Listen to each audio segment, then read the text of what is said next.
اعوذ باللہ من الشیطان اللعین الرجیم بسم اللہ الرحمن الرحیم وانشأنا لکم بہ جنات من نخیل واعناب لکم فیہا فواکہ کثیرۃ ومنہا تاکلون وشجرۃ تخرج من طور سیناء تنبت بالدہن والصبغ للآکلین اللہم صل علی محمد وآل محمد وعجل فرجہم۔ سلام علیکم ورحمۃ اللہ وبرکاتہ۔ اللہ تبارک و تعالیٰ کا شکر ہے کہ میں نے سورہ مومنون جو قرآن مجید کا 23 نمبر کا سورہ ہے اس کی 2 آیات کی تلاوت کا شرف حاصل کیا، جن کے نشانات ہیں 19 اور 20۔ آیت نمبر 19 کا ترجمہ یہ ہے کہ پھر ہم نے اس سے تمہارے لیے کھجوروں اور انگور کے باغات پیدا کیے جن میں تمہارے لیے بہت سے پھل ہیں اور ان میں سے تم کھاتے بھی ہو۔ اور آیت نمبر 20 کا ترجمہ یہ ہے کہ اس درخت کو بھی پیدا کیا جو طور سینا سے نکلتا ہے اور کھانے والوں کے لیے تیل اور سالن لے کر اگتا ہے۔ اس پانی سے ہم مردہ زمین سے باغات وجود میں لائے، ان باغات کے پھلوں سے تم کھاتے ہو اور اس سے حیات بعد از ممات کا درس نہیں لیتے ہو۔ اور طور سینا سے درخت ہم نے نکالا، اس سے مراد درخت زیتون ہے۔ اس درخت کا خاص طور پر ذکر اس لیے ہوا ہوگا کہ یہ درخت ہزاروں سال تک پھل دیتا رہتا ہے اور اس کے تیل کا خاص طور پر ذکر اس لیے ہو سکتا ہے کہ اس تیل میں بہت سی طبی خاصیتیں ہیں۔ وصبغ، اسے سالن بنانے میں اس بات کی طرف اشارہ ہو سکتا ہے کہ یہ تیل کسی اور غذا کے ساتھ کھایا جائے تو مفید ہے۔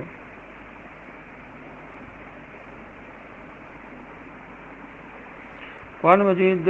یہ بات صراحت کے ساتھ بیان فرماتا ہے کہ صرف مجھ سے ہی ڈرو۔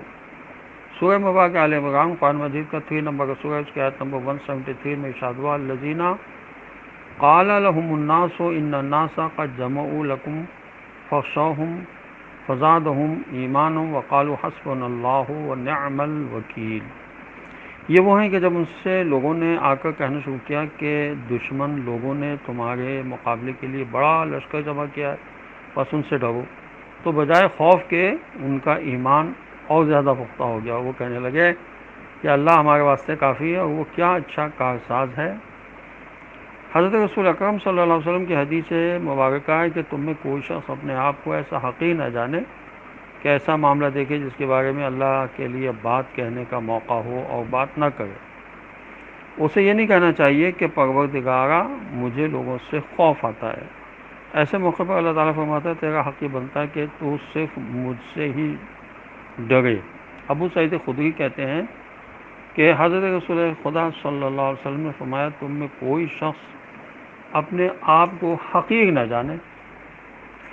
لوگوں نے پوچھا یا رسول اللہ صلی اللہ علیہ وسلم کوئی کیسے اپنے آپ کو حقیر جانے گا؟ تو فرمایا کوئی شخص یہ سمجھتا ہو کہ اس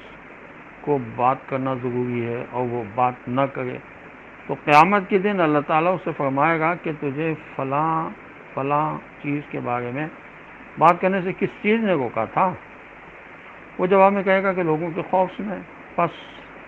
خدا تعالیٰ فرمائے گا کہ میں اس بات کا بہت زیادہ حقدار تھا کہ تم مجھ سے ڈرتا۔ اسے ابن ماجہ نے روایت کیا ہے اور تمام راوی ثقہ ہیں کہ میں تم میں سے، یہ بھی رسول اکرم صلی اللہ علیہ وسلم کی حدیث ہے، ایسے کسی مرد کو ہرگز نہیں پہچانتا جو کسی قسم کا علم رکھتا ہو اور لوگوں کے ڈر سے اسے چھپائے۔ حضرت رسول اکرم صلی اللہ علیہ وسلم فرماتے ہیں کہ جب تم میری امت کو دیکھو کہ وہ ظالم کو ظالم کہنے سے ڈرے تو اس سے پرے ہٹ جاؤ۔ یہ بھی رسول اکرم صلی اللہ علیہ وسلم کی حدیث ہے کہ تم میں سے کوئی شخص حق بات کو دیکھے تو اسے لوگوں کا ڈر حق بات بیان کرنے سے نہ روکے۔ اور یہ بھی رسول اکرم صلی اللہ علیہ وسلم کی حدیث ہے کہ خبردار جب تم میں کوئی شخص حق بات دیکھے تو اسے لوگوں کا ڈر حق بات بیان کرنے سے نہ روکے۔ بلکہ وہ عظمت الہی کو پیش نظر رکھ کر حق بات کہہ دے کہ اس سے نہ تو موت قریب ہوتی ہے اور نہ ہی رزق دور ہوتا ہے۔ اسی طرح ناپسندیدگی کا جو ادنا مرحلہ ہے اس کے بارے میں قرآن مجید میں ارشاد ہوا سورہ انعام کی آیت نمبر 68 میں، وَإِذَا رَأَيْتَ الَّذِينَ يَخُوضُونَ فِي آيَاتِنَا فَأَعْرِضْ عَنْهُمْ حَتَّى يَخُوضُوا فِي حَدِيثٍ غَيْرِهِ وَإِمَّا يَنْسِيَنَّكَ الشَّيْطَانُ فَلَا تَقْعُدْ بَعْدَ الذِّكْرَىٰ مَعَ الْقَوْمِ الظَّالِمِينَ۔ اور جب تم ان لوگوں کو دیکھو جو ہماری آیتوں میں بیہودہ بحث کر رہے ہیں تو ان کے پاس سے ہٹ جاؤ، یہاں تک کہ وہ لوگ اس کے سوا کسی اور بات میں بحث کرنے لگیں، اور اگر ہمارا یہ حکم شیطان تمہیں بھلا دے تو یاد آنے کے بعد ظالم لوگوں کے ساتھ ہرگز نہ بیٹھو۔ ہمیں رسول اللہ صلی اللہ علیہ وسلم نے حکم دیا، یہ راوی بیان کرتا ہے کہ ہم گناہ گاروں کے ساتھ تیوی چڑھا کر ملا کریں، یہ حضرت علی علیہ السلام نے فرمایا، اور رسول اکرم صلی اللہ علیہ وسلم کی حدیث بھی ہے کہ گناہ گاروں کے ساتھ دشمنی رکھ کر خدا کا قرب حاصل کرو، اور انہیں تیوی چڑھا کر ملا کرو، اور انہیں ناراض کر کے خدا کی رضامندی حاصل کرو، اور ان سے دوری اختیار کر کے خدا کا تقرب حاصل کرو۔ حضرت علی صاحب فرماتے ہیں کہ ناپسندیدگی کا ادنا درجہ یہ ہے کہ تم گناہ گاروں کے ساتھ کراہت سے ملو، اور اس کتاب میں ہے کہ ملا جائے۔ سب سے اچھا عمل حضرت علی صاحب فرماتے ہیں یہ ہے کہ تم گناہ گاروں کے ساتھ کراہت سے ملو، اور حضرت امام جعفر صادق علیہ السلام کی حدیث ہے، اللہ تعالیٰ کے اس قول کانوا لا یتناہون عن منکر فعلوہ، یعنی اور کسی برے کام سے جس کو ان لوگوں نے کیا باز نہ آئے تھے، یہ سورہ مائدہ کی آیت ہے 79۔ اس کے مطابق فرمایا کہ یاد رہے کہ وہ لوگ لوگوں کی محفلوں میں نہیں جاتے تھے اور نہ ہی ان کے پاس بیٹھا کرتے تھے، بلکہ جب ان سے ملاقات کرتے تھے تو ان کے سامنے ہنس دیا کرتے تھے اور ان سے مانوس ہو جاتے تھے۔ یہ امام جعفر صادق علیہ السلام کی حدیث ہے، بحر الانوار کی جلد 100 میں۔ اللہ تعالیٰ نے حضرت ایوب علیہ السلام سے فرمایا جانتے ہو کہ میرے نزدیک تمہارا کیا قصور تھا جس کی وجہ سے میں نے تمہیں اس مصیبت میں مبتلا کیا؟ تو انہوں نے عرض کیا پروردگارا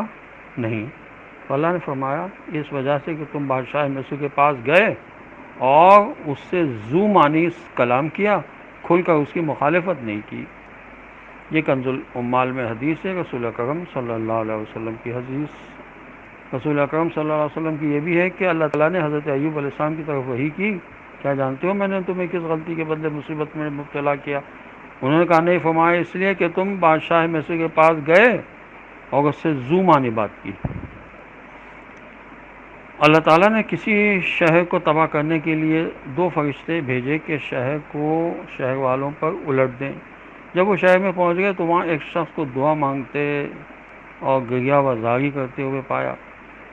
ان میں سے ایک اللہ تعالیٰ کی طرف واپس آ گیا اور عرض کیا پروردگارا جب میں شہر میں پہنچا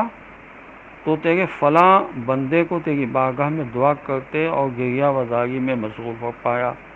تو اللہ تعالیٰ نے فرمایا کہ جس بات کا میں نے تمہیں حکم دیا ہے اسے کر گزرو، کیونکہ یہ شخص وہ ہے جس کا چہرہ غصے میں میری رضا کے حصول کے لیے گناہ گاروں کے بارے میں کبھی نہیں بگڑا تھا۔ یہ حضرت امام جعفر صادق علیہ السلام کی حدیث ہے جو وسائل الشیعہ میں موجود ہے۔ اور حضرت رسول اکرم صلی اللہ علیہ وسلم کی یہ حدیث ہے کہ اپنے کچھ اصحاب کرام سے فرمایا اب میرا حق بن گیا ہے کہ میں تمہیں اچھے بھلے کو بھی بیمار کے بدلے میں پکڑ لوں، یعنی بے گناہ کو گناہ کے بدلے میں، اور ایسا کیوں نہ ہو جبکہ تمہیں کسی شخص کے بارے میں اس کی برائی کی بات پہنچتی ہے تو نہ تم اسے